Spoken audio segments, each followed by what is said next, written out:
And the death toll in Colombia now stands at more than 260 people from this week's devastating earthquake. Now, thousands more are hurt. Although the number of people missing has dropped significantly, there's still hundreds who are unaccounted for. CBS News national correspondent Lilia Luciano is live in Pereira, Colombia. So, Lilia, we spoke to you yesterday. What have you learned since then? Well, where I stand is quite a tragic spot, because where we are is that building where we spent the entire day yesterday. We were here for about 15 hours, and there was so much hope. People were quiet. There were hundreds of volunteers working to assist in rescue efforts in this one building. We had heard that there was a 13-year-old girl. I got to talk briefly with this woman who was waiting for her brother to be rescued. And despite the relentless work, despite the efforts through the first 3 days since this earthquake happened, they demolished the building. No rescues happened here. This has been quite tragic to witness, to see people's hopes. Now, a lot of the efforts are going into distributing aid.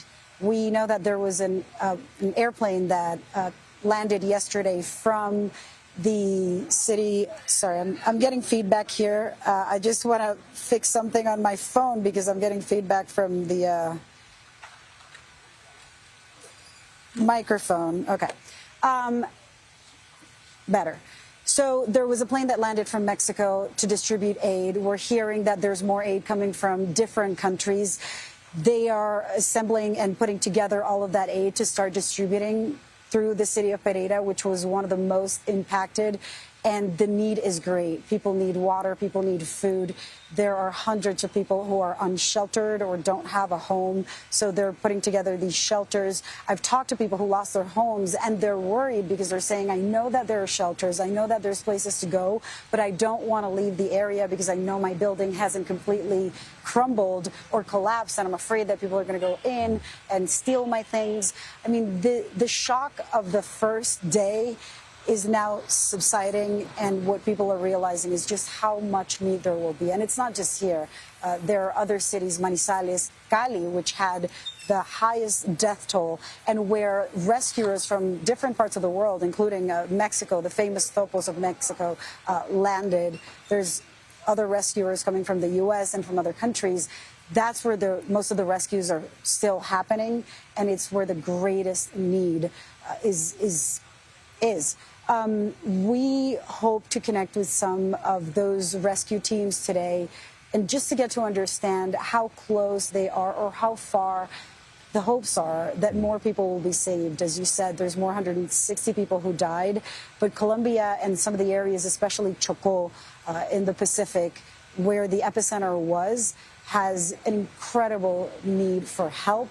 The roads there are in many parts inaccessible. Some places are only accessible by boat. There's organized crime and organized and armed groups there that make it challenging for the distribution. But the national government, the foreign minister are coming out and saying, look, we are organizing help from the UN, from Israel, from the U.S., from different countries, El Salvador also, allies in the region and around the world to this far-right government. That help is being received. But it takes time, and I'm starting to see some desperation from the people here on the ground in Pereira and certainly in other parts like Chocó and Cali. Yeah, Lilia, we appreciate you staying on the ground and staying on the story. I know that it's a tough one to cover. Thank you.